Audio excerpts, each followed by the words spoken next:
First of all, is that the best shirt ever? I guess it makes me feel better about myself. So I just wanted to give a little bit of an update since the last difficult video. We have been on a little bit of a roller coaster ride, and it has not been a fun one. I'm currently 25 and 2 today and growing. I'm very big. After we had that first initial appointment with maternal fetal medicine,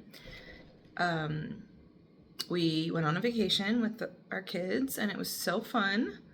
Legoland, Disneyland, the zoo, the beach. We had a ton of fun. It was really hard to come home, at least for me.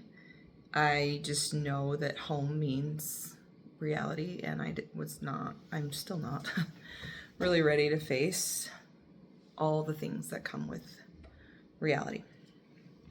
While we were on that vacation, Mike has been reaching out to doctors across the country that specialize in arthrogryposis, and we got connected with somebody who's awesome, and we did a Zoom call with her, and she filled us with quite a bit of hope. She's like, I'm not your doctor, I haven't seen your stuff, so I can't really give you like medical advice, but she's a doctor, and she has 2 children that have arthrogryposis. And so one is adopted, one she gave birth to, and she also found out when she was 22 weeks. And she basically was just like, it's such a rare thing. So many doctors don't really, they don't know. I don't want to say they don't know what they're talking about, but they're not like up to date in all of the recent studies, even though there's not that many. But they're just, everything that doctors think that don't specialize in this is very, she called it old school thinking. So she gave us quite a bit of hope, which was really comforting. It just made it seem like it was much more of a possibility that baby girl would survive versus that first appointment where it was like a death sentence. So that was great, riding that high at the time. Anyway, when we got home from our vacation, then we had another appointment at our local children's hospital, and we met with doctors who, I wouldn't necessarily say they specialize in this because it's just not, it's so rare. It's not really something you specialize in. But she has seen this before, and met with her and had another ultrasound, and we learned that baby girl now has hydrops fetalis, which is devastating. She has fluid buildup around her lungs and around her scalp. So hydrops is when there is swelling or fluid buildup in 2 different parts of the body. So she has that. She also, it's like a blur. Everything is a blur. She also has, and words are really hard. Let's see. Her muscles and her lower legs, so like her calves, her muscles have atrophied because she's not moving them. She still has her muscles in her upper legs, I should say, but her muscles and her lower legs have atrophied. There is no fetal movement that they saw on the ultrasound the entire time, which, I mean, okay, so she wasn't moving on the ultrasound, but that doesn't necessarily mean that she doesn't move. I don't feel her much, but I have felt her, and I have felt her since this appointment last week. So She does move a little bit. The problem is I also have an anterior placenta, which I'm not even sure if I've mentioned that. This is the first time I've ever had an anterior placenta. So my placenta is in front of the baby. So any movement that she does make is going to be like muffled basically. So that has also made it really difficult because she's not moving much because of this situation. And then if she does move, I don't really feel it. It's very soft. I'm also still early-ish. I'm only 25 and 2. So anyway, so hydrops fetalis there's two different kinds. There's immune and non-immune. Immune is Rh factor related. So if my blood type is different than the baby's blood type, I have a negative blood type. So if the baby has a positive blood type, that could cause hydrops. Is this hydrops immune or non-immune? We don't know.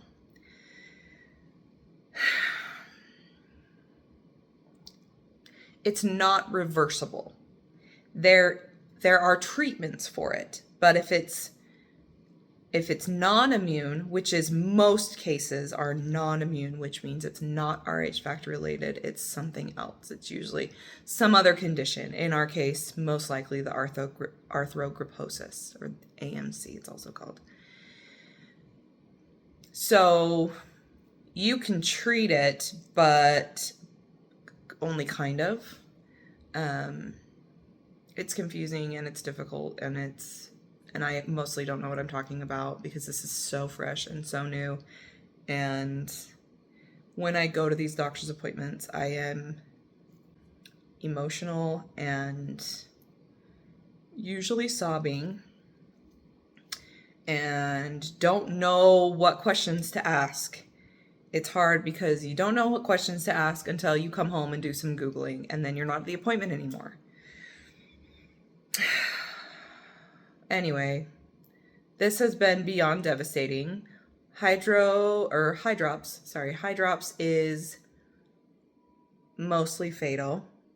So if she wasn't going to pass from the arthrogryposis and the small chest cavity, she now will most likely pass from hydrops.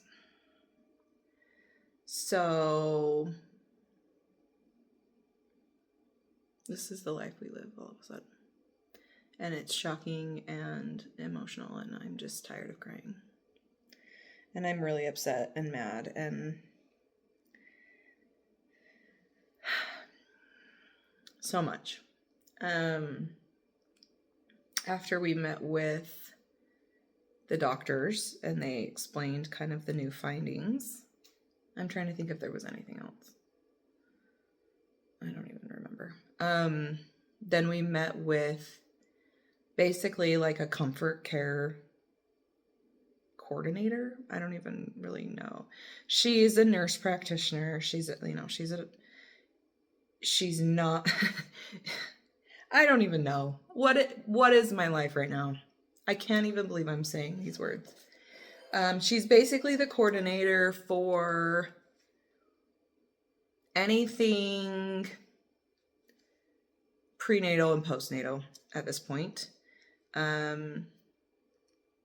She is the one that we would communicate with when it comes to our plan of care for the birth and the after part of the birth. So I can't even believe I'm like saying words like this. So like if we wanted to try to medically intervene, I'm trying not to cry. Once the baby's born, if she does come out alive, which hydrops, a lot of babies die in utero. But if she is born alive, do we want to try to medically intervene? Do we want to try to put a breathing tube in and try to do everything we can to extend her life? Or if we want to just kind of let nature take its course,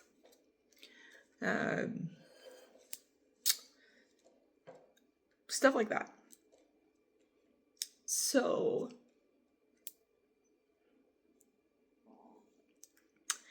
Anyway, she was great. She kind of talked to us about like how we talk to our kids about stuff like this, and you know, just making sure I'm all set up on my therapy and all that, which I am already in therapy. My therapist, however, still doesn't know about all this. She is in for a shocker when I go in on Tuesday. Anyway, so it's weird to have to start thinking about that kind of stuff. It's weird to be thinking about burial versus cremation. It's weird to be thinking about maybe watching your baby die in your arms.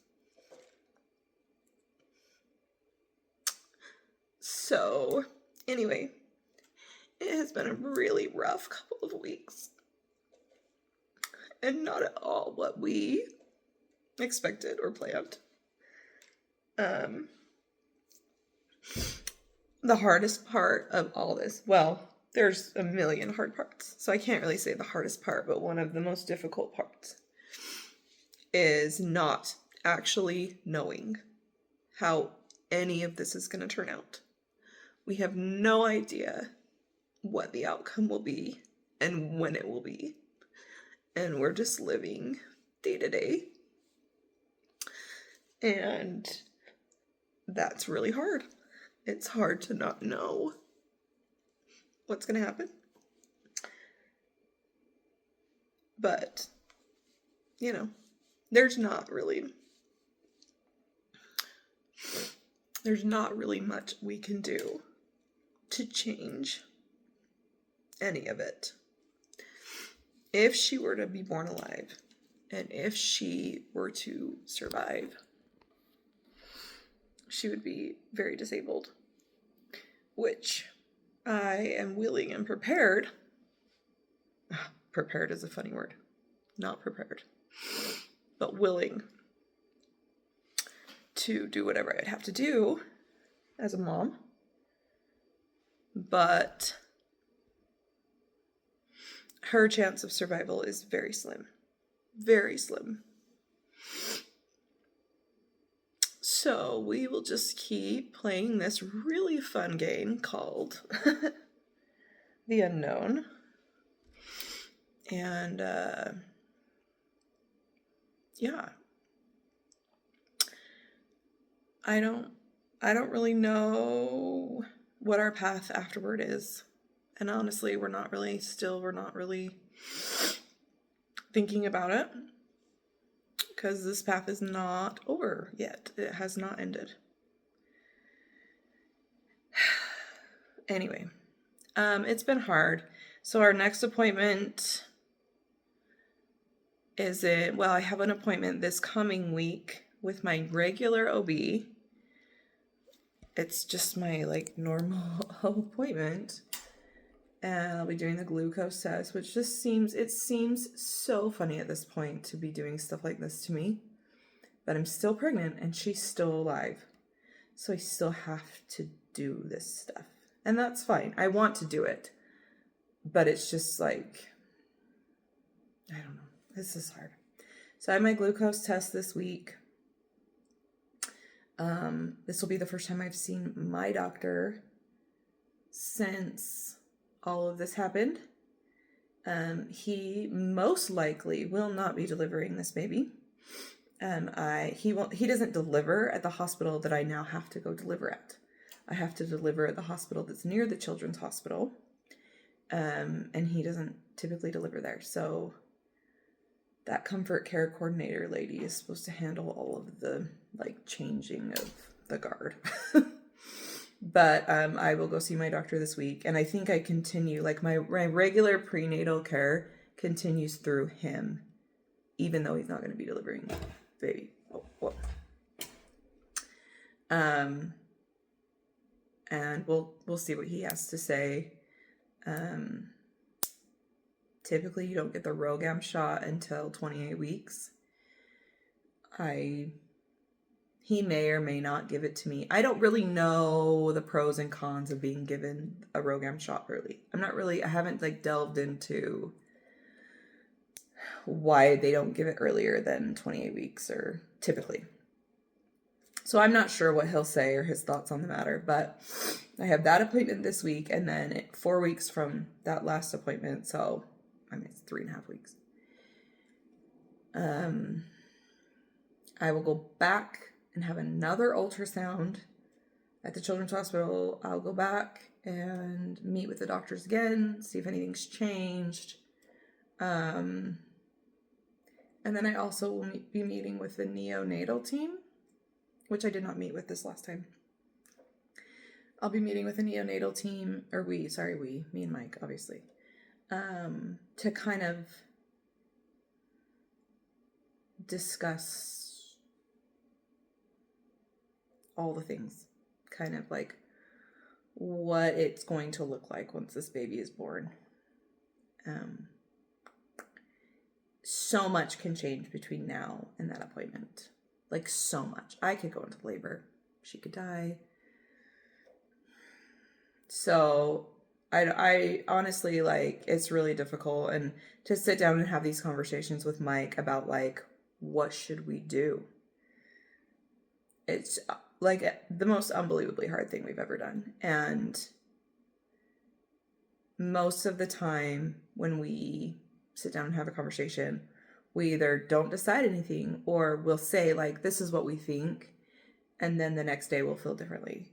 And that's really been hard too, because it's like eventually we have to make a decision and stick with it.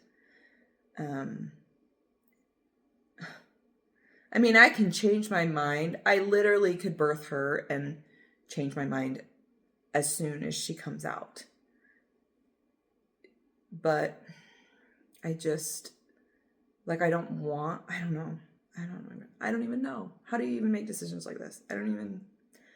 I literally, Jesus, take the wheel, because I don't know what I'm doing. And I don't know how I'm going to be able to do any of this. So, anyway, that's the update. Unfortunately, this is not a very happy time in our lives. And these updates are not going to be happy updates, I'm sure. Assuming I continue to make them. But this is just what we've been dealt. So, anyway, that's all. Keep us in your prayers.